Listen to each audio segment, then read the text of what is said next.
وأشرى به ربي من الحجر ليلة إلى المسجد الأقصى لرؤية حناني وأشرى به.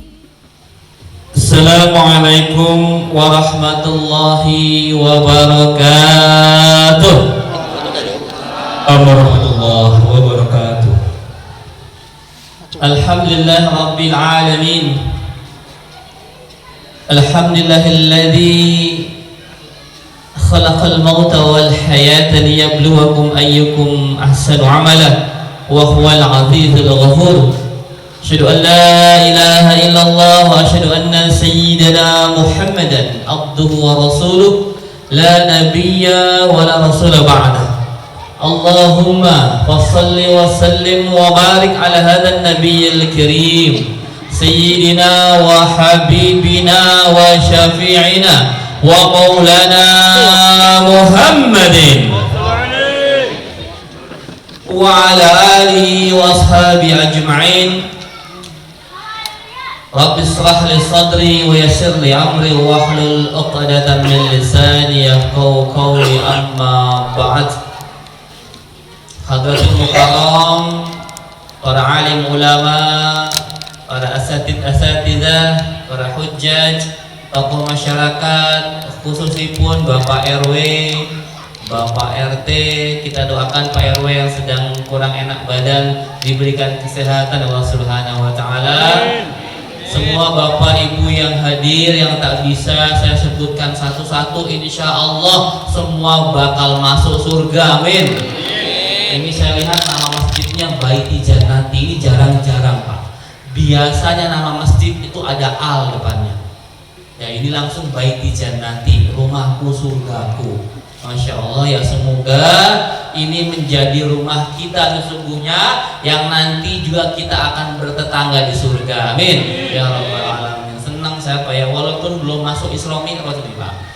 Ya, ini tanggal berapa ini? Belum masuk tanggal 27, Rajabnya masih lumayan lama. Tapi karena memang saya tidak ada waktu lagi, insya Allah tanggal 16 nanti saya umroh. 18 mulai Isra Mi'raj kalau tidak salah ya. Tapi tidak apa-apa. Karena memang ya jemput bola. Jemput bola ya. Kita kayaknya pertama di Surabaya ini. Tidak apa-apa ya, tidak apa-apa. Mengambil hikmah dari Isra Mi'raj ini boleh kapan saja. Apalagi tema kita tentang sholat. Sebelum kita ngomongin sholat, ya saya mau cerita dulu ya, tentang Isra Mi'raj. Ini cerita yang sudah semua kita tahu sejak sekolah dulu, sejak SD mungkin, tentang Isra Mi'raj. Apa sih Isra Mi'raj itu dan kenapa harus terjadi? Gitu ya. Ini anak-anak di samping kanan. Nah, halo. Ini Ustadz ada di sini nih. Nah, ya nonton Ustadz saja. Ya, Ustadz mau cerita tentang perjalanannya Rasulullah SAW, ya, perjalanan yang pada waktu itu disebut sebagai perjalanan halu. Tahu halu? Halusinasi. Kata orang-orang Quraisy, ini Muhammad sudah gila, Muhammad suka ngibul, tukang bohong, tukang dusta. Masa iya dalam satu malam bisa dari Mekah ke Masjidil Aqsa, lalu bilang lagi naik ke atas langit? Mana mungkin. Itu kata orang-orang kafir Quraisy pada waktu itu. Sebelum masuk ke situ, Bapak Ibu tahu kenapa Isra Mi'raj Allah berikan kepada Rasulullah di tahun 10 kenabian. Ya. Habis itu, sebelum itu ada dua peristiwa yang sangat menyesakkan dada. Dikenal dengan nama Amul Huzni, tahun kesedihan. Yang pertama meninggalnya paman beliau. Siapa namanya? Abu Bakar. Siapa namanya? Abu Bakar. Hah? Bakar. Abu Bakar. Abu Lahab. Abu Lahab. Abu Lahab. Abu siapa? Abu Lahab. Abu Lahab. Abu Thalib. Ya, Abu Bakar dari mana Abu Bakar? Untung gak Abu Janda kan. Abu Thalib meninggal dunia. Bapak tahu siapa Abu Thalib?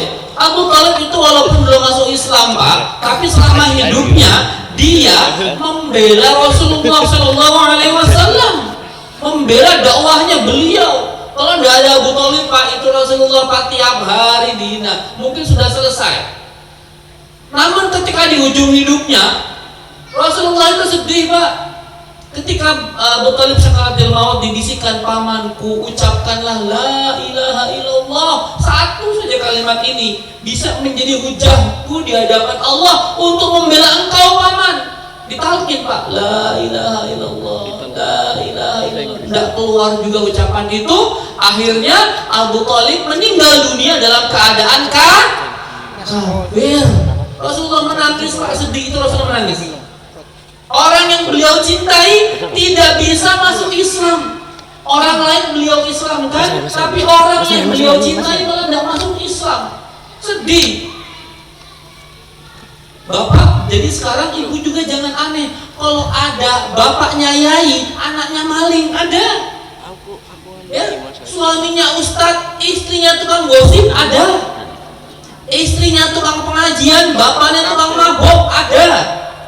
Ya, nggak usah, anaknya ustadz kok begini, belum tentu pamannya Rasul saja kafir. Turunlah ayat, innaka la tahdi man ahbabta walakinna Allah yahdi man yasha.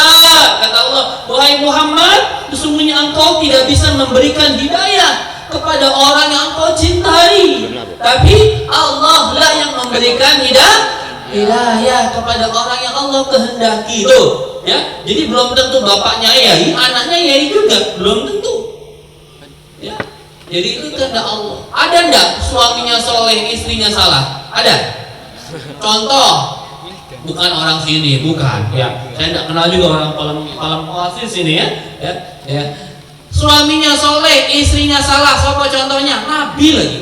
Suaminya Nabi, istrinya siapa? Satu, istrinya Nabi Nuh. Ya, dua, istrinya Nabi Lut. Nabi Ayub pun sama istrinya, walaupun tidak sampai separah Nabi Nuh dan Nabi Lut. Nabi Nuh itu jelas-jelas membangkang. Nabi Lut istrinya walaupun tidak menyuka sama jenis, tapi beliau memfasilitasi orang-orang kampung untuk melampiaskan syahwatnya kepada dua laki-laki ganteng. Jadi cowok ngincer cowok. LSL, laki suka laki. Itu zaman Nabi Lut ini ramai di Surabaya. Karena saya lihat tuh, ternyata juga ada komunitas gay di Surabaya. Merinding saya Pak. Gay itu penyuka sama jenis, para pemain pedang, hobinya main pedang. Ya Allah, kok bisa? Saya tuh udah habis pikir Pak. Kok bisa ada laki suka sama laki gitu loh Pak? Apa enaknya? Cuma kata mereka enak mungkin. Ya, itu sejak zaman Nabi Lut sudah ada. Allah sebelum mengazab menurunkan dua malaikat menyerupai manusia ganteng. Wah ganteng. Jadi orang sana tuh cowok ada cewek cantik nggak peduli. Cowok ganteng, wah langsung. Cowok ganteng. Cowok sama si Nabi Lut dibolehkan, silahkan monggo, mau diapain aja. Ya Allah, sampai diazab. Ya, itu suaminya soleh, istrinya salah. Istrinya solehah, suaminya salah. Siapa contohnya? Siapa? Fir'aun. Betul, Fir'aun. Siapa istrinya? Dewa. Hah? Jangan ibu Fir'aun ya. Sekarang orang anak zaman nopak. Isinya Ismail siapa? Bumail. Kan enggak gitu. Iya betul juga sih Bumail. Isinya Fir'aun siapa? Bu Fir'aun. Jangan begitulah belajar ya. Namanya Asia. Jangan terbalik ya, bukan Aisyah ya. Asia. Suaminya ngaku Tuhan, bojone ngaku Tuhan. Ngaku Tuhan, istrinya soleh sampai direbus. Jadi memang tidak ada hubungan antara lakinya soleh, istrinya nggak benar, atau istrinya soleha, suaminya tidak benar. Itu memang tidak ada hubungan. Walaupun secara umum orang-orang kayak kita, insya Allah laki-laki baik mendapatkan perempuan yang baik. Begitupun perempuan yang baik dapat laki-laki yang baik. Yang tadi saya sebutkan buat contoh bahwa hidayah itu tidak harus selalu datang dari orang-orang yang dicintainya. Ya. Jadi kalau Allah mau anaknya yai bisa jadi orang jahat, anaknya penjahat bisa jadi yai, bisa seperti itu. Gitu ya. Jadi memang hidayah itu Allah yang beri. Abu Thalib meninggal dalam keadaan kafir. Meninggal Abu Thalib, sedih Rasulullah, belum selesai kesedihannya, meninggallah istri beliau yang sangat beliau cintai. Siapa? Siti Khadijah. Begitu ya, jangan salah sebut. Siti Khadijah. Nah, ini ngomongin masalah suami istri, senang saya ini. Bapak Ibu, Rasulullah saya tanya, poligami apa monogami? Poligami. Coba ibu-ibu boleh teriak, bapak boleh teriak. Rasulullah poli apa monogami? Poligami, betul? Iya betul. Monogami betul nggak? Betul juga. Nah, ini yang jarang Ustadz bahas. Ustadz selalu membahas poligami terus, monogaminya tidak pernah dibahas. Ya, karena Ustadz juga poligami masalahnya. Ya, tapi saya yakin di sini kayaknya bapaknya tampang-tampang nggak ada yang poligami di sini. Calon, ya. Tampangnya sama kayak saya, takut semua ini. Ikatan suami takut istri. Lagi Pak Marta nih, ngomong aja Pak Marta mah, Ustaz 1, 2, 3, 4. Ya. Orang bu, nih bu, ibu-ibu saya kasih tahu, suami ibu kalau masih bercanda masalah poligami, ngomong berisik di grup WhatsApp segala macam itu, artinya dia tidak berani. Betul. Di mana-mana kalau laki-laki berisik ngomong poligami, dia tuh tidak poligami. Ibu harus hati-hati kalau suami ibu pendiam. Nah, itu bahaya. Diam-diam langsung 4. Nah, repot. Mending berisik aja lah. Orang laki-laki itu berisik untuk apa? Nah, menutupi kelemahan dia. Gitu, ngomong segala macam keluar. Tidak berani aslinya memang. Seperti yang di depan saya ini. Dan saya juga. Ya, oke, kita bahas pertama. Rasulullah itu menikahi Khadijah. Beliau menikah dengan beliau ketika Khadijah hidup, tidak menikah lagi loh. Pernikahan beliau 25 tahun, beliau tidak menikah lagi. Kata para ulama ahli sejarah, cinta sejatinya Muhammad kepada perempuan hanya satu, kepada Khadijah. Karena istri beliau yang lain itu dinikahi atas berbagai macam faktor. Ada yang karena wahyu, ada yang untuk menyatukan dua kabilah, ada yang untuk turunnya sebuah hukum waris dan sebagainya. Tapi cinta seorang laki-laki kepada perempuan Muhammad itu hanya kepada Khadijah seorang. Muhammad itu sekitar umurnya 25 tahun, 20 tahun ke atas. Ini ada istilah di situ. Khadijah sudah 40 tahun. Janda, cantik, kaya raya. Wah, Masya Allah. Ada janda di sini. Apa hikmahnya? Boleh anak muda cari, tidak harus perawan, tidak apa-apa. Ya.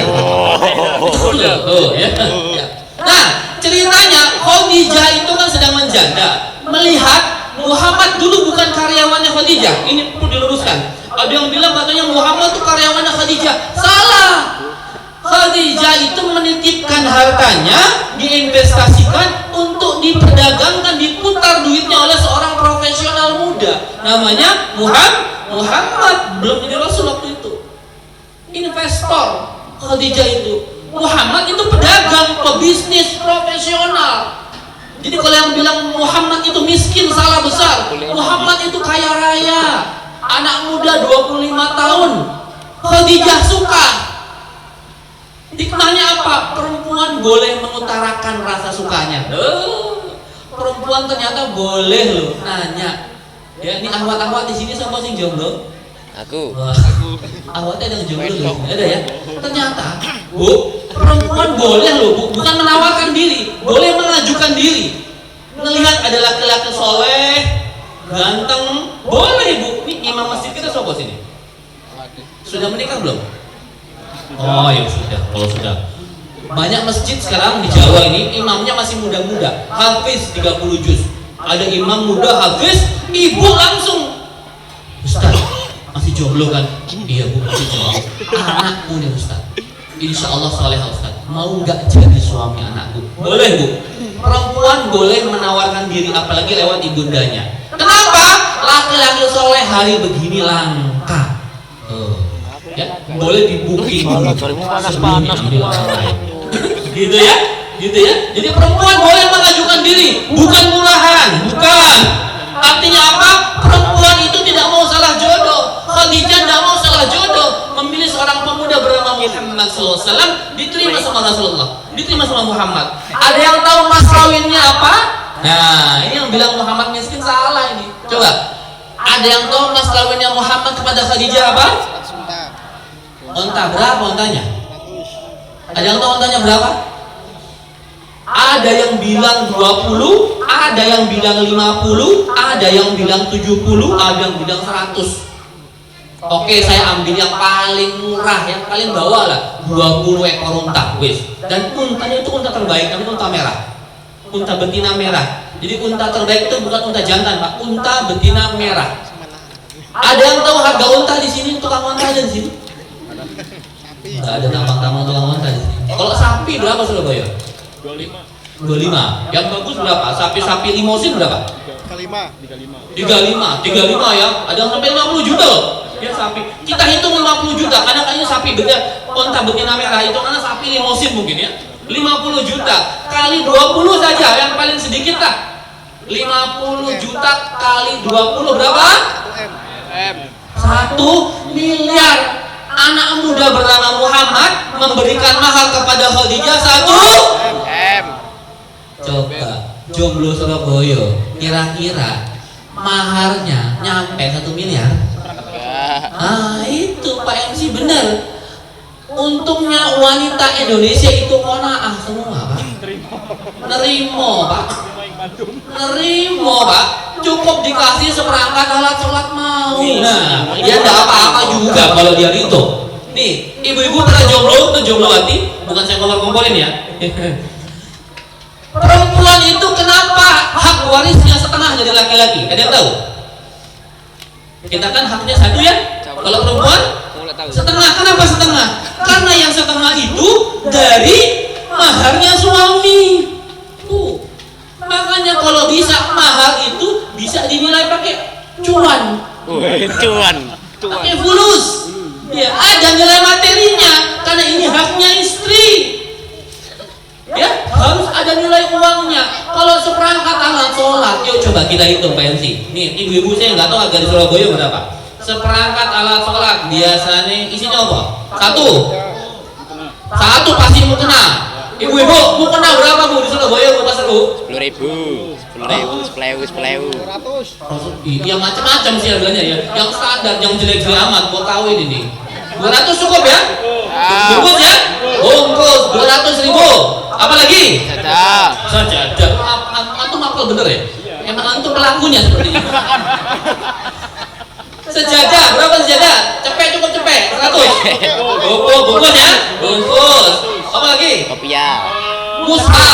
Mushaf Quran. Berapa? Cepet juga ya? Cepet wes 400. Apa lagi? Tasbih 5.000. Yang kena 5.000 tasbih.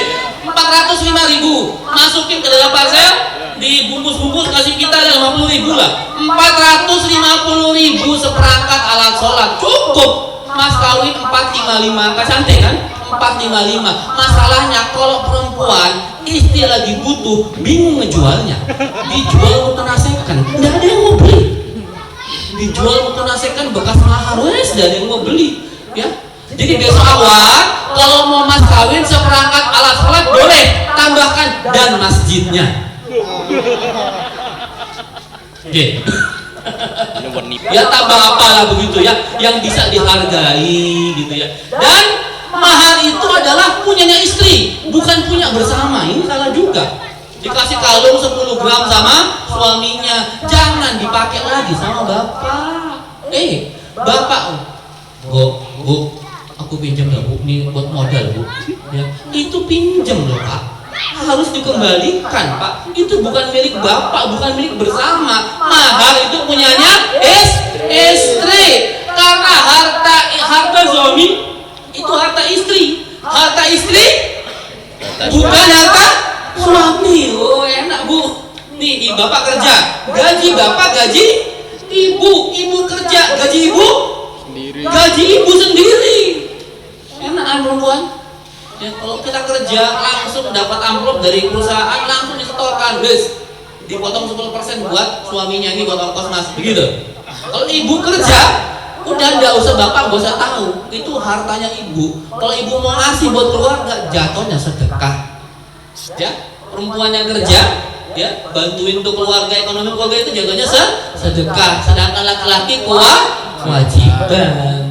Kewalahan. Ya jangan kebalik Pak, sekarang ini banyak kebalik loh Pak. Istrinya kerja di Hong Kong, kerja di Kuwait, di Qatar, di Oman, di Saudi. Suami ini Serabutan.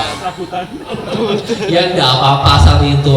Yang gawat itu istrinya kerja, ngirim uang ke kampung, suami ini kawin lagi. Itu gawat ya, dan gitu ya. Muhammad itu menikah dengan Khadijah cuma satu, nggak nambah sampai beliau meninggal dunia. Artinya Rasulullah monogami sampai meninggal Khadijah. Ya. Nah, pernikahan kedua itu juga bukan karena cinta sebenarnya. Ibu, Bapak tahu siapa istri kedua Rasulullah? Fatimah. Siapa namanya?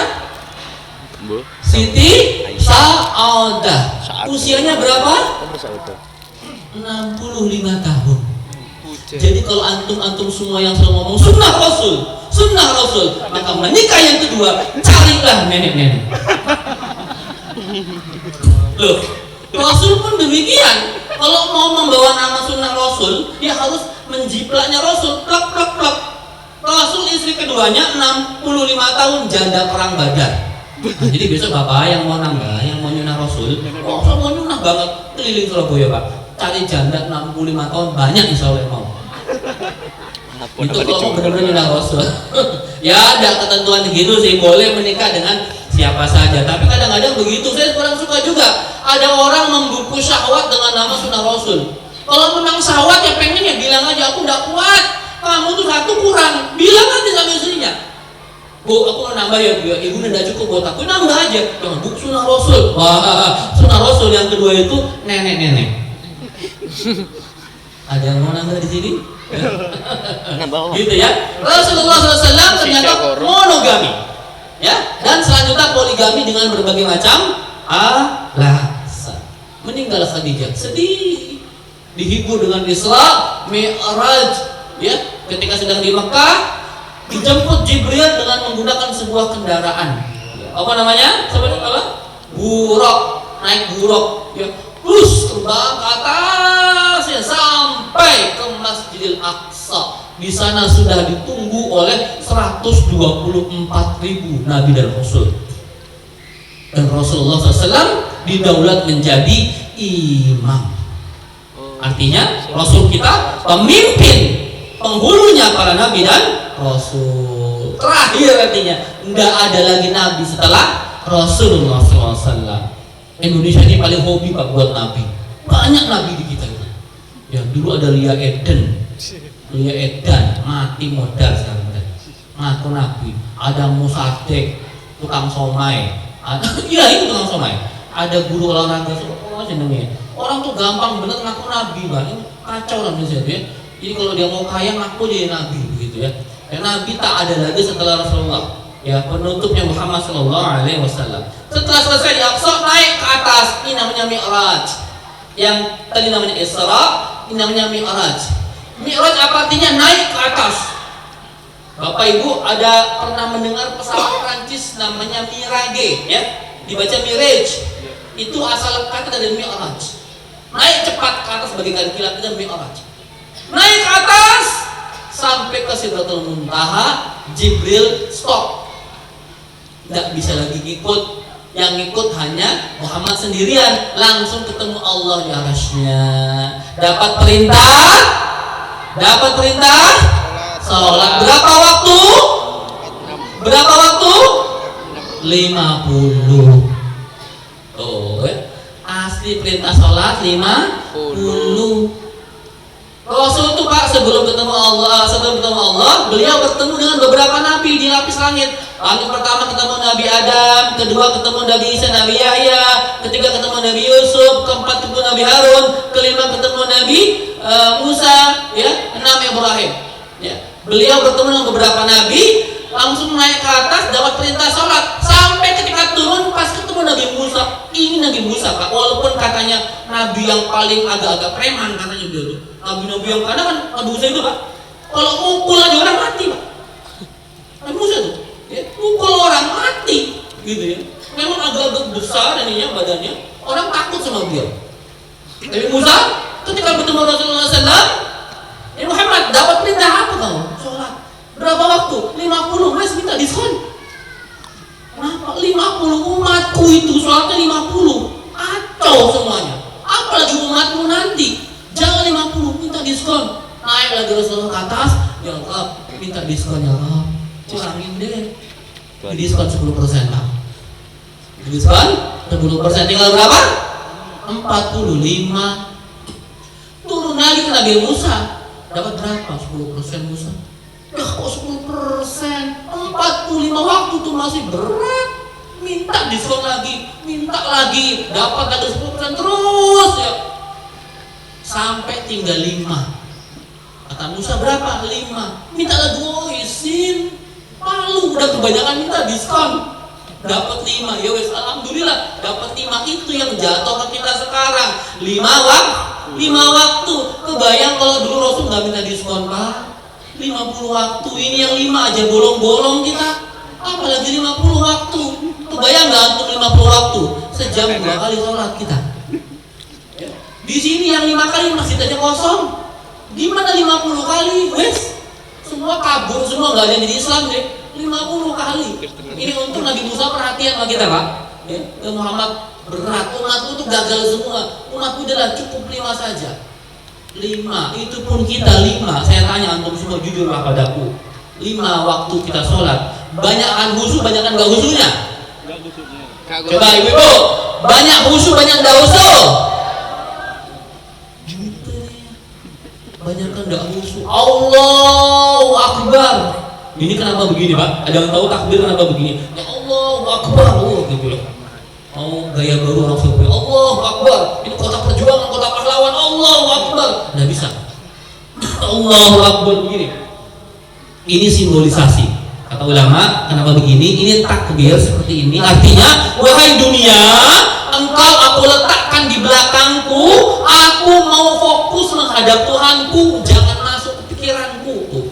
Dunia tinggalkan di belakang Pak. Allahu Akbar. Dunia simpan di belakang.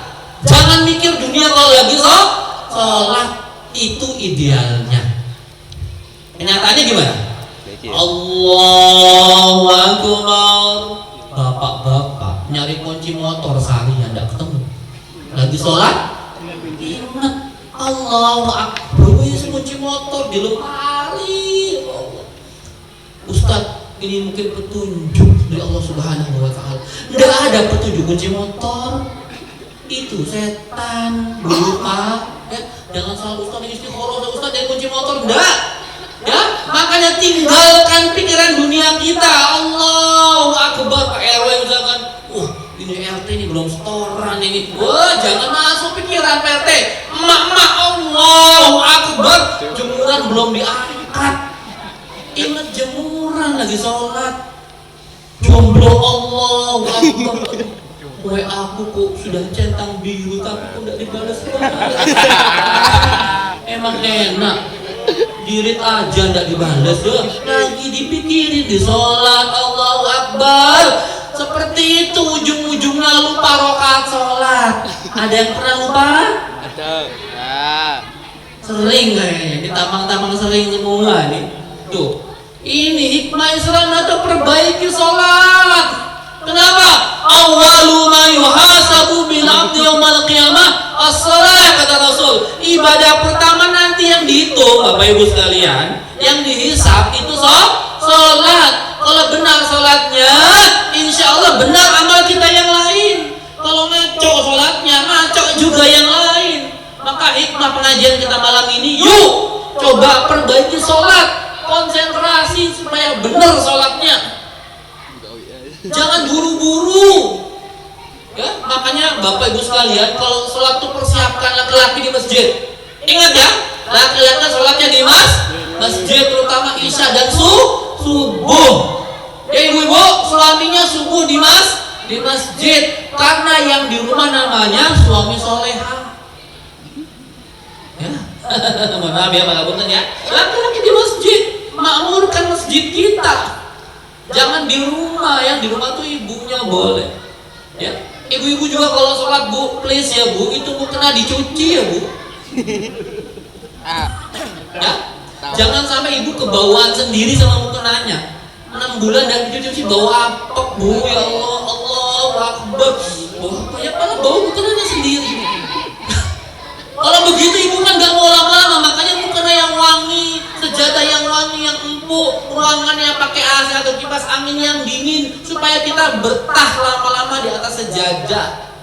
Jangan pengennya buru-buru. Ini kadang-kadang ibu kan masih pakai pakaian dinas. Tahu pakaian dinas? Daster. Sudah daster bolong pula begitu. Masih bau ikan asin, bau ikan jengkol, segala macam, goreng. Allahu Akbar.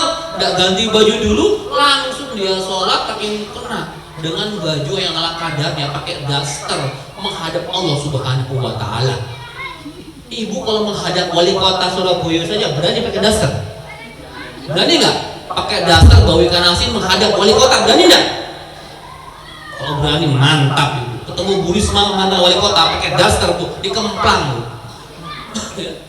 Ini bukan ketemu wali kota, langsung ketemu yang menciptakan wali kota Allah Subhanahu wa Ta'ala pakai daster. Pantas nggak?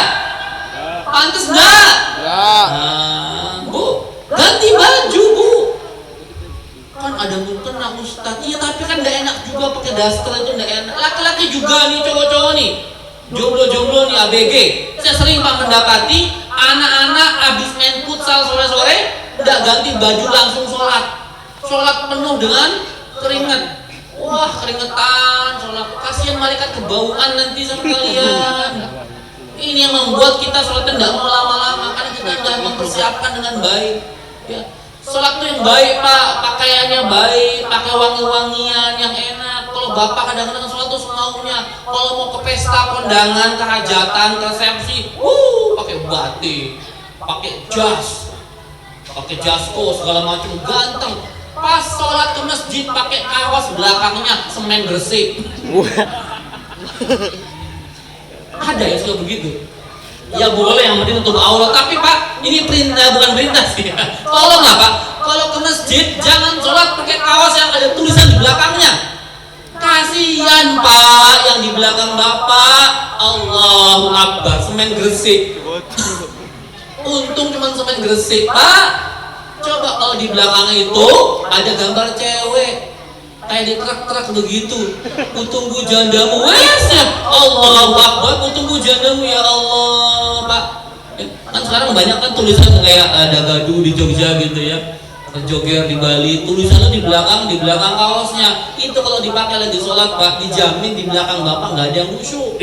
Lihatin kaos Bapak, apalagi kan kalau ada gaduh tuh Pak banyak tulisannya Pak, kecil-kecil Pak. Di belakang itu tulisannya kecil-kecil, dia sepanjang sholat sambil membaca. Allahu Akbar, dia baca itu kaosnya. Bapak sebagai memakai kaos ikut andil dosanya. Gitu ya, makanya kalau sholat pakai koko, ya pakai yang sewarna aja lah, dosa macam-macam. Gitu ya, dosa yang aneh-aneh gitu. Itu Pak, harus rapi kita kalau sholat, pakai sarung, pakai gamis, pakai wangi-wangi. Ibu boleh ke masjid nggak? Boleh, asal ada yang nemenin. Ibu-ibu kalau ke masjid pun tolong, memang kalau perempuan keluar rumah sebaiknya tidak wangi, kecuali dapat izin dari suaminya. Karena ketika non mahram mencium wangi ibu, dia suka sama wangi ibu, dosa ibu ya. Tapi kalau walaupun tidak wangi, perempuan jangan bau. Muslimah minimal pakai deodoran. Ya, kalau ada pengajian sama ahwat jangan sampai menyebabkan sekitarnya mabok. Gitu ya, ahwat muslimah harus wangi walaupun tidak sampai menyengat wanginya. Begitu ya, itu masalah sholat, perbaiki sholat kita ya adik-adikku ya. Ini sholat tuh Masya Allah ya, yang punya hajat apapun sholat. Saya bilang, saya sering ngisi di acara hijrah, anak muda selemah-lemahnya imanmu tolong jangan tinggalkan sholat. Tapi masalahnya Pak, ini Pak, Indonesia katanya mayoritas muslim, katanya 87% muslim, insya Allah sholat gitu ya, sebagian besar sholat. Saya mau tanya, di Indonesia masih ada korupsi tidak? Masih ada kriminal tidak? Masih ada maksiat tidak? Banyak. Sholat tidak? Sholat. Ada yang sholat, ada yang enggak. Kalau nggak sholat ya maksiat, masih masuk akal. Ini wong sudah sholat tapi dia tetap maksiat, namanya STMJ ya. Sholat terus maksiat jalan. Dia sholat tapi maksiat juga. MT masih atau Ya. Terus buat apa sholatnya kalau begitu? Padahal kan kata Allah, Inna sholata tanha anil fahsya'i wal munkar. Sesungguhnya sholat yang benar itu mampu mencegah kita dari perbuatan keji dan mungkar. Fahsya mungkar bedanya apa? Nah, ini kita ngaji nih. Fahsya mungkar, sama-sama mungkar, sama-sama keji, sama-sama perbuatan maksiat, tapi ada bedanya. Fahsya itu apa? Ada yang tahu fahsya? enggak? Fahsya umum, tahu fahsya umum? Enggak. Fahsya itu maksiat yang ada hubungan sama diri sendiri. Waduh. Dan sebagian di seputar masalah seksualitas. Tuh. Fahsya itu. Di jomblo-jomblo nih pelakunya ya. Pokoknya kejahatan, kemaksiatan yang ada hubungannya dengan masalah seksualitas itu namanya fahsya. Ya silahkan dirinci apa saja itu kira-kira gitu ya. Kalau mungkar itu maksiat juga, tapi yang sifatnya lebih global, menyebabkan kerusakan untuk orang lain. Itu namanya mungkar. Kalau orang sudah benar salatnya, dia nggak akan fahsya, dia nggak akan mungkar. Nah, Indonesia ini yang katanya mayoritas muslim, yang insya Allah sholat, kenapa masih banyak kemaksiatan? Artinya belum benar sholatnya. Ya, perbaiki kualitas sholat. Rasul turun ke bawah, Pak. Sebelum turun, Pak, Rasul diajak touring sama Jibril. Touring rek. Nggih sip. Pakai apa? Moge. Nah, buro, moge ndak model. Ya. Beliau melihat sebelah kanan surga, sebelah kiri neraka. Ya. Beliau melihat ada orang di neraka, Pak, perutnya isinya ular. Mereka lah para pemakan riba. Ada orang sedang makan daging bangkai manusia. Mereka lah orang-orang yang suka menggosip. Dilihat di neraka ini, saya mau tanya, ada yang udah pernah tahu belum? Di neraka kira-kira banyak laki banyak perempuan? Ibu-ibu, di neraka banyak laki banyak perempuan? Makanya kalau pengajian yang ramai selalu perempuan, mereka tahu kami ini calon ahli neraka. Jadi kami harus banyak ngaji, betul? Kenapa perempuan banyak masuk neraka? Gosip. Dua sebabnya. Satu, tidak taat sama suami. Pak, istri yang nggak taat sama suami, Pak, neraka. Ibu, hati-hati loh, Bu. Ibu sholat, ibu puasa, sedekah, nggak taat sama suami, nggak laku ibadahnya, Bu. Ya, taat sama suami. Setelah menikah, maka status orang tua bergeser, naik suami dulu. Ya. Kata Rasul, "Lau kuntu amil ahadan ayyasjudu li ahadin la amartahu." Kata Rasulullah, kalau ada seseorang, kalau aku diperbolehkan menyuruh seseorang sujud kepada makhluk, maka aku akan perintahkan istri bersujud kepada suaminya. Itu saking besar ridhonya suami bagi surganya istri.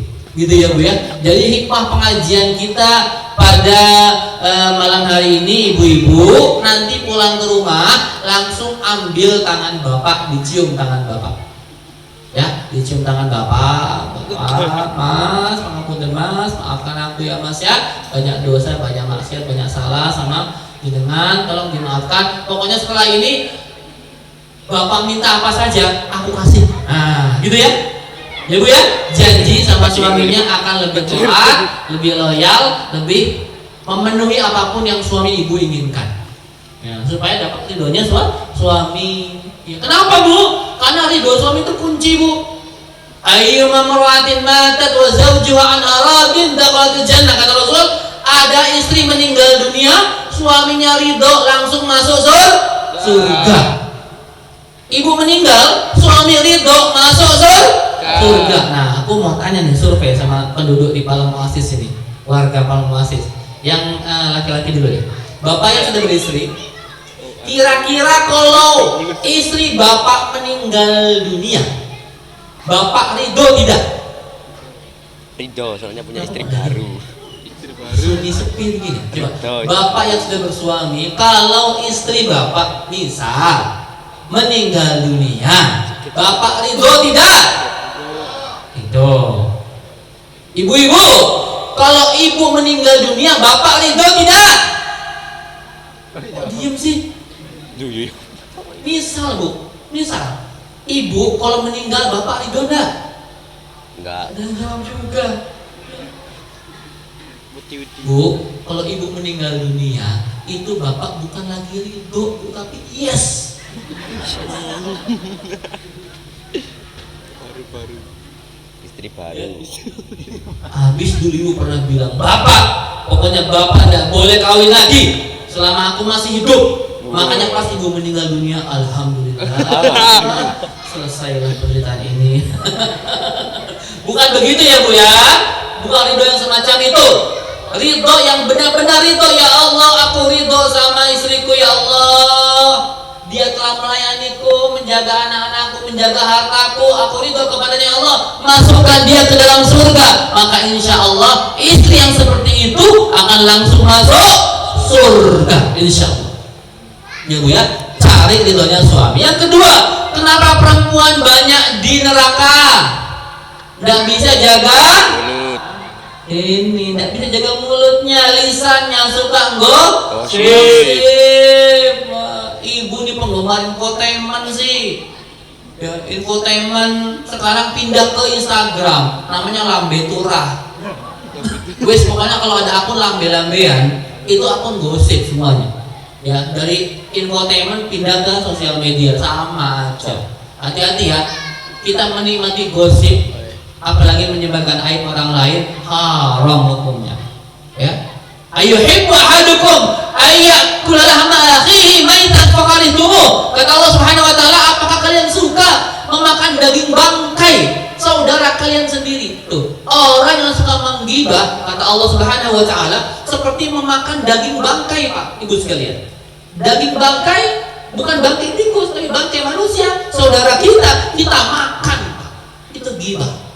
Ya bu ya, jangan gibah ya bu ya. Walaupun ibu kadang-kadang kalau gibah itu pakai prolog dulu. Sini cek. Ini bukan ngomongin orang cek. Bukan. Ini bener bukan ngomongin orang. Itu cek.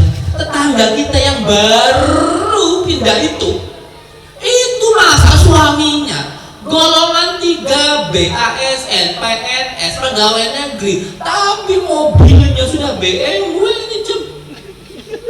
Ini pasti suaminya korupsi cek. Atau kalau nggak dia merah tuyul cek. Waduh. Bu, hati-hati bu. Ya, hati-hati jaga lisannya ya bu ya. Siapa tahu dia anak orang kaya, konglomerat, kita kan nggak tahu ya bu ya. Jangan menghakimi orang lain yang kita nggak tahu. Gitu ya, jaga lisan. Oke, sebentar lagi. Turun ke bawah, Rasul menyampaikan tentang sholat dan peristiwa Isra Mi'raj. Bapak ibu tahu apa reaksi orang-orang kafir pada waktu itu? Kafir Quraisy, oh tepuk tangan semuanya.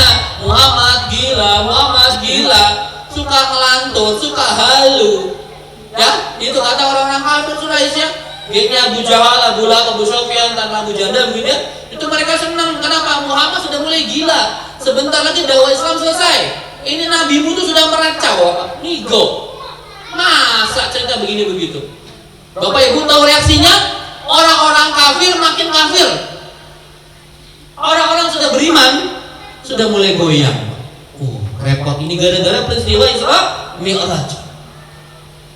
Kata si Abu Jahal, Omar Hisam, tinggal satu orang lagi tokoh di Quraisy, sahibnya Muhammad.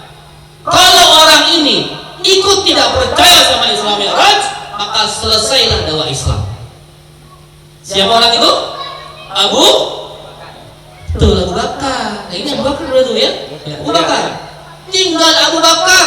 Kalau beliau tidak percaya juga sama Isra Mi'raj, maka selesai Muhammad. Itu kata Abu Jahal. Ayo kita datangi Abu Bakar di kebunnya.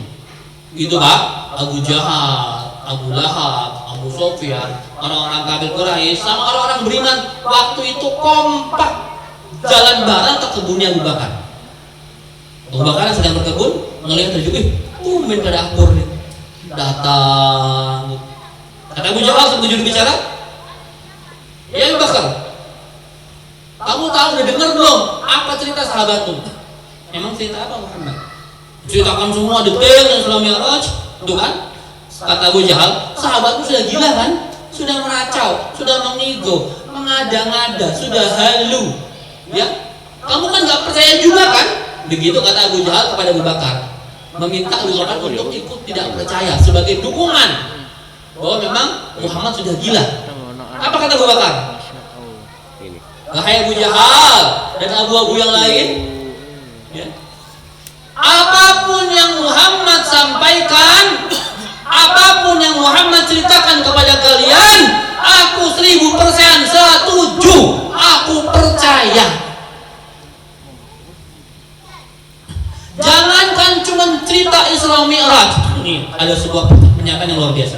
Jangankan cuma Isra Mi'raj, andai di depanku ada tembok warna putih, ya, ada tembok warna putih depan Abu Bakar, ada tembok warna putih, dan kata Muhammad tembok itu warnanya hitam, maka aku akan membenarkan apa kata Muhammad. Allahu Akbar. Ya, di depan ada tembok putih, beneran putih Pak, tapi kata Muhammad ini bukan putih, ini hitam, maka Abu Bakar akan ikut mendukung pernyataannya Muhammad Sallallahu Alaihi Wasallam. Karena itu beliau mendapat gelar tambahan As-Siddiq, artinya yang membenarkan, sang pembenar. Karena satu-satunya orang yang percaya akan peristiwa Isra Mi'raj tanpa keraguan sedikit pun adalah Abu Bakar. Sampai kata Rasulullah, imannya Abu Bakar ini disimpan di sebelah kanan, iman seluruh penduduk Mekah Madinah sebelah kiri, masih berat imannya Abu Bakar. Allah. Abu Bakar. Jadi Abu Bakar datang kepada Rasulullah yang sedang dibungkus sofa. Ya Rasulullah, benar apa yang diceritakan sama orang-orang Quraisy ini tentang peristiwa semalam? Benar ya Abu Bakar? Kata Rasulullah, kamu percaya? Aku percaya Rasulullah 1000%. Tapi masalahnya kaum kita tidak percaya. Orang kafir makin kafir, orang beriman mulai goyang gara-gara cerita engkau ini ya Rasulullah. Tolong, ada nggak bukti konkretnya tentang peristiwa semalam? Ini jarang Ustaz ceritakan ini. Peristiwa konkret yang membuktikan kebenaran Isra Mi'raj. Baik, apa yang kalian mau? Kata Abu Jahal, ya Muhammad, kami tahu engkau belum pernah sama sekali pergi ke Palestina. Ya, yang dulu tuh Palestina Bu, kalau dari Mekah ke Palestina harus jalan berbulan-bulan, naik onta kan, bukannya pesawat. Coba tolong ceritakan secara detail bagaimana kondisi Palestina dan Al-Aqsa. Rasul ceritakan dengan sangat detail. Sampai-sampai orang yang pernah ke Palestina pun, kok Rasulullah tahu, kok Muhammad tahu, dari mana dia tahunya? Kan dia belum pernah ke sono. Satu, itu bukti. Belum terlalu sahih, belum terlalu membuat orang-orang kafir percaya. Ada lagi nggak? Ada. Kemarin semalam ketika aku pulang turun dari atas langit ke bawah, aku melihat ada serombongan kabilah dagang dari Palestina akan pulang ke kota Makkah. Mereka kehilangan onta, sedang mencari onta mereka. Lalu aku teriak dari atas, hei kabilah, onta kalian ada di balik bukit itu, silahkan cari. Udah bengong di atas gitu, ini suara siapa begitu ya. Dicari di balik bukit, ternyata ketemu. Nanti kabilah itu besok sore insya Allah akan sampai ke kota Mekah. Kalian tanya, benar nggak mereka mengalami peristiwa onta hilang dan ada yang menunjukkan onta itu? Sebagai tanda, pemimpin kabilah itu pakai onta, di leher onta ada syal kain warna merah. Silahkan dicek. Kalau itu benar, berarti aku benar. Kata Muhammad SAW. Akhirnya keesokan harinya, seluruh penduduk Mekah pergi ke gerbang kota Mekah. Untuk apa? Menyambut kabilah dagang yang dari Palestina tadi. Sampai benar pas sore-sore, dilihat ternyata benar, Allahu Akbar. Pemimpinnya menggunakan onta dengan syal warna merah di lehernya. Ditanya, wahai kabilah, benarkah kalian sempat kehilangan onta di perjalanan? Betul. Dari mana kalian tahu? Muhammad yang menceritakan. Allahu Akbar. Setelah peristiwa itu, orang-orang kafir makin banyak yang masuk masuk Islam. Orang-orang yang beriman makin kuat imannya. Itulah rangkaian peristiwa Isra Mi'raj yang membawa sebuah hikmah yang luar biasa. Yang paling utama adalah peristiwa sholat. Ya, sholat menjadi pertaruhan bagi kita, dan sholat adalah pembeda antara kita dan orang-orang yang kafir. Insya Allah saya doakan semoga antum semua di sini menjadi orang-orang yang khusyuk sholatnya, diterima amal sholatnya dan juga ibadah lainnya. Dan paling penting nih, di belakang saya ada Andalus levelnya, terus pakai Andalus juga. Insya Allah saya doakan semua yang hadir di sini bisa umroh dan haji secepat mungkin. Amin ya rabbal alamin. Subhanakallahumma bihamdika asyhadu an la ilaha illa anta astaghfiruka wa atubu ilaik. Terima kasih. Billahi taufiq wal hidayah. Wassalamualaikum warahmatullahi wabarakatuh. Waalaikumsalam warahmatullahi wabarakatuh. Mohon Ustaz untuk doa sekali. Baik Bapak Ibu sekalian, kita tutup acara pada malam hari ini dengan doa yang khusyuk. Kita harapkan Allah Subhanahu wa taala memudahkan semua urusan kita. Al-Fatihah. A'udzu billahi minasyaitonir rajim. Bismillahirrahmanirrahim. Alhamdulillahi rabbil alamin arrahmanir rahim maliki yaumiddin iyyaka na'budu wa iyyaka nasta'in ihdinas siratal mustaqim siratal ladzina an'amta 'alaihim ghairil maghdubi 'alaihim waladdallin. اللهم صل على سيدنا محمد في الأولين والآخرين أنقل صحابة رسول الله أجمعين والحمد لله رب العالمين. بسم الله الرحمن الرحيم. الحمد لله رب العالمين حمدا يوافي نعمه ويكافي مزيده. يا ربنا لك الحمد كما ينبغي لجلال وجهك الكريم وعظيم سلطانك. ربنا اغفر لنا ولوالدينا وارحمهما كما ربيانا صغيرا. اللهم افتح لنا أبواب الخير وأبواب البركة وأبواب النعمة وأبواب الرزق وأبواب القوة وأبواب الصحة وأبواب السلامة وأبواب العافية وأبواب الجنة. اللهم تقبل منا صلاتنا وصيامنا وقيامنا وركوعنا وسجودنا وتضرعنا وتخشعنا وتعبدنا وتمن تقصيرنا يا الله يا ارحم الراحمين. اللهم اجعلنا حجا مبرورا وشأيا مشكورا وذنبا مغفورا وتجارة لن تبور. اللهم انا نسألك حسن الخاتمة ونعوذ بك من سوء الخاتمة. اللهم إنا نسألك رضاك والجنة ونعوذ بك من سخطك والنار. ربنا آتنا في الدنيا حسنة وفي الآخرة حسنة وقنا عذاب النار بفضلك سبحان ربك رب العزة عما يصفون وسلام على المرسلين والحمد لله رب العالمين.